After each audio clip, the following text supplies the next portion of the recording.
Would you pray with me? May these words of my mouth and this meditation of all our hearts be pleasing in your sight, Lord, my rock and my redeemer.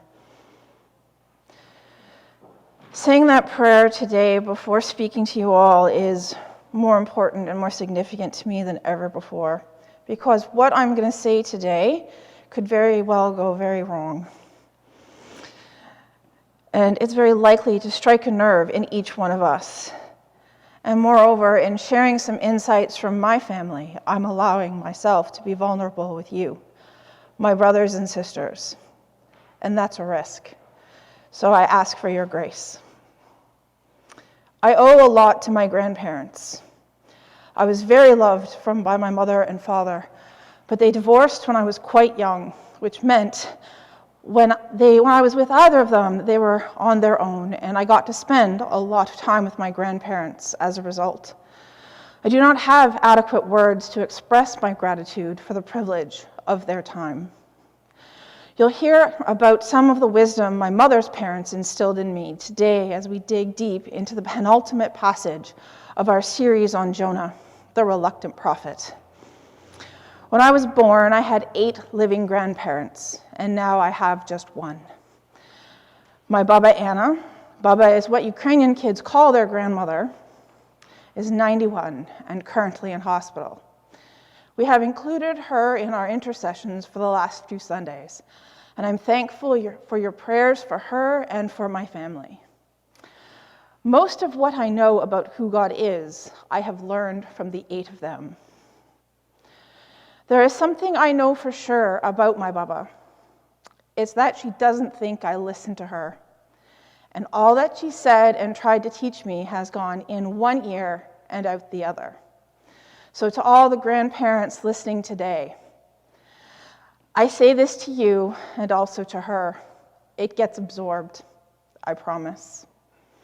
This slow absorption of lessons is what I think God is doing in the scriptures. The themes of how God is calling us to live are woven into every element of Scripture. Sometimes they are a gentle reminder in a psalm, or a story told by Jesus, a reproach from Paul in a letter, or in the instance of the book of Jonah, a smack upside the head. We will hear about one such blow delivered to our hero Jonah next week when Mark concludes our series. Like the advice and wise counsel of our grandparents, the lessons of the scriptures fill your consciousness when you need them the most. Let's remember that the book of Jonah was written for a people waiting for the coming Messiah. It's a book of preparation, I like to think, and it reveals to us the character of God. In part, this Messiah coming to save the people of Israel, God's chosen people from oppression. The Ninevites, at the time of Jonah, were a world-dominating force. For the Israelites, they had been their ongoing oppressor. God had asked Jonah to bring his salvation to his greatest enemy, and he eventually did. But as with Jesus, salvation did not arrive as expected. Today, we find Jonah discouraged by his success. After all, Yahweh, the God of Israel, had done a miraculous thing. But wait, why would my God save my enemy? Where is the justice in that?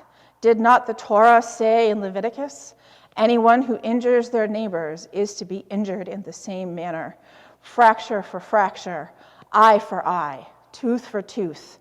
The one who has inflicted the injury must suffer the same injury. Whoever kills an animal must make restitution, but whoever kills a human being is to be put to death. You too have the same law for the foreigner and for the native born. I, the Lord your God. This law should clearly apply to the Ninevites, but God was doing a new thing, and it was hard. God says to Jonah, "Is it right for you to be angry?" Let's consider together what this might mean. Indirectly, as a child, I learned what I believe to be a universal truth. We do not like Poland. Its people, its culture, its nature, and how they make or destroy pierogies. We don't like them, It was never something that was said out loud or discussed, but just a fact of everyday life that I picked up in Ukrainian school, at church, and in cultural events. If you asked me when I was young, or even as close as 5 years ago, I would have said that Poland deserves every bad thing it gets for what they did. There was no redeeming quality, people, or place. I had never really questioned this, and I couldn't actually tell you how I knew this to be true. It's just how it was. My mother's father was from a city called Lviv, right on the border of Poland, sort of. The border moved a lot in the past 100 years. It may move again soon. And it has been occupied by Poland, Germany, Russia, the USSR, etc., etc., etc. The people were starved, systematically eliminated, forced from their homes, and generally treated vilely by their occupiers. It was not until I visited Yad Vashem, the Holocaust Memorial Museum in Jerusalem, that I was able to put all the pieces together and understood why we had this resentment towards Poland. Lviv was occupied by Nazi German forces in the early 1940s, and the people of Lviv were happy about it. Germans, after all, were better than Poles. Life was better. To the Germans, we were not less than, because Ukrainians were more Aryan than some other neighboring nations. Our descendants were pure. We were still lesser than the Germans, but good stock for expanding the fatherland. Our occupiers became our allies.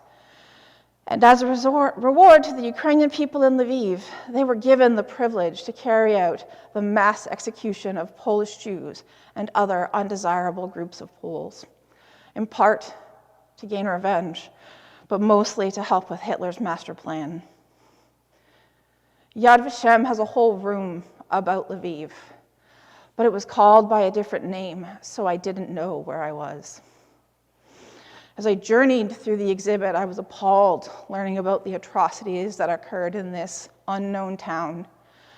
But at the end of the exhibit, there was a map, and I saw the location, and I knew this is where my family was from. And the people who looked just like me did this, not just out of fear, but to gain acceptance. And as I sat on a bench staring at the map, I wept. Everything I had picked up as a child was now put into context. The hate was not about what is the correct way to make a pierogi, but was instead to justify allegiances. I wept for the people who were murdered and those who committed the offenses, for the people who benefited from this Nazi alliance, for the lifetime of sadness in my grandfather's heart, and for all the reasons I held on to this hate. The acknowledgement that I too had been part of this great harm. My behavior had continued the perpetuation of the crime. 4 years ago today, sitting in that memorial, I knew the Lord had done serious work in me, and I pleaded to God for forgiveness. My grandfather would always say to me that he would never visit that place again, and there was deep sorrow in his expression when he would say this. His sorrow in that exhibit revealed the true lesson to me. It was not that we did not like Poland. It more accurately was that we do not like ourselves because of how we behaved in response to Poland. Pain and suffering at the hands of one group does not justify inflicting pain and suffering back.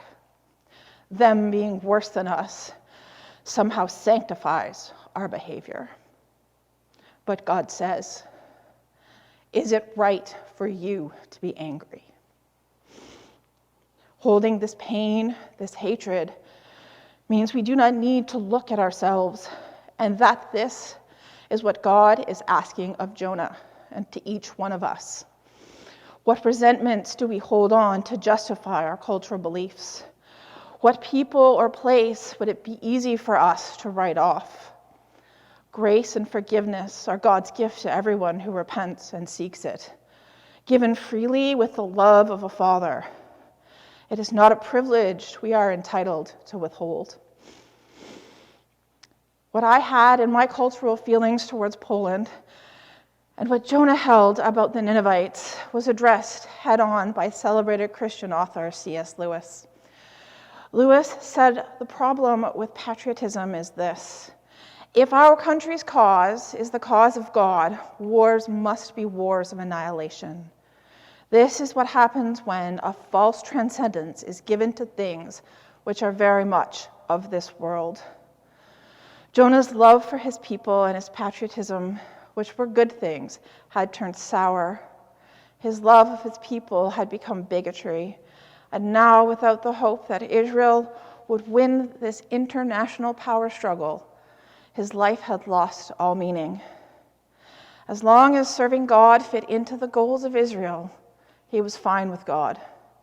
As soon as he had to choose between true God and the God he worshipped, he turned on the true God in anger.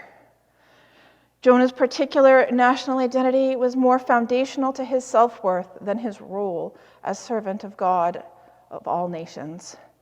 The real God had been just a means to an end. He was using God to serve his real God. Race and nation are just two of an infinite number of good things that can become idols.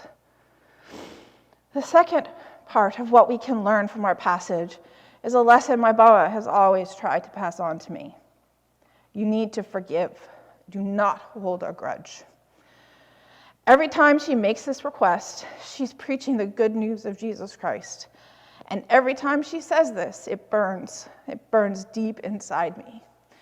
For decades, she's been asking for unity in our family. But for millennia, God has been asking for unity in his. Our New Testament reading today, St. Paul addresses this, saying that we have, through him who made us all, who sent his Son to die for us, the redemption of all sins. To be in unity, we must offer this forgiveness and not hold the resentment. I truly believe that God knows how hard this is for his children, and that is why he invested so much of his holy word to teach, cajole, and encourage us in this area, but never once does he lessen the requirement to forgive.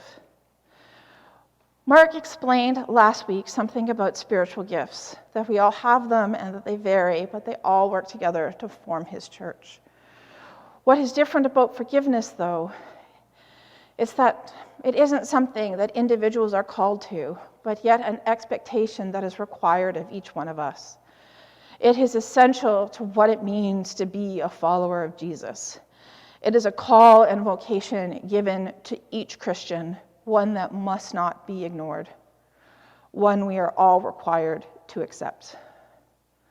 The late Archbishop Desmond Tutu, who wrote extensively on forgiveness from the perspective of growing up in Black in apartheid South Africa, said this about his path. Why would I do such a thing? I know it is the only way to heal the pain in my boyhood heart. Forgiveness is not dependent on the action of others. Yes, it is certainly easier to offer forgiveness when the perpetrator expresses remorse and offers some sort of reparation or restitution. Then you can feel as if you have been paid back in some way. You can say, I am willing to forgive you for stealing my pen. And after you give me my pen back, I shall forgive you. This is the most familiar pattern of forgiveness. We don't forgive to help the other person. We don't forgive for others. We forgive for ourselves. Forgiveness, in other words, is the best form of self-interest. Retaliation gives, at best, only momentary respite from our pain. The way to experience healing and peace is to forgive. Until we can forgive, we remain locked in our pain and locked out of the possibility of experiencing healing and freedom, locked out of the possibility of being at peace. The simple truth is, we all make mistakes, and we all need forgiveness. There is no magic wand we can wave to go back in time and change what has happened, or undo the harm that has been done. But we can do everything in our power to set right what has been made wrong. We can endeavor to make sure the harm never happens again. When we are willing to let down our defenses and look honestly at our actions, we find there is great freedom in asking for forgiveness and great strength in admitting the wrong. It is how we free ourselves from our past errors. It is how we are able to move forward into our future unfettered by the mistakes we have made. Remember, God says to each one of us, "Is it right for you to be angry?" Look what that anger and unforgiveness has wrought in all our lives and throughout the world. Will you now pray with me? Using the words of a poem written by Archbishop Tutu. I want to be willing to let go, to forgive, but dare not ask for the will to forgive in case you give it to me. And I am not yet ready. I am not yet ready for my heart to soften. I am not yet ready to be vulnerable again. Not yet ready to see that there is humanity in my tormentor's eyes, or that the one who hurt me may also have cried. I am not yet ready for the journey. I am not yet interested in the path. I am at the prayer before the prayer of forgiveness. Grant me the will to want to forgive. Grant it to me, not yet, but soon. Can I even form the words? Forgive me? Dare I even look? Do I dare to see the hurt I have caused? I can glimpse all the shattered pieces of that fragile thing, that soul trying to rise on the broken wings of hope, but only out of the corner of my eye.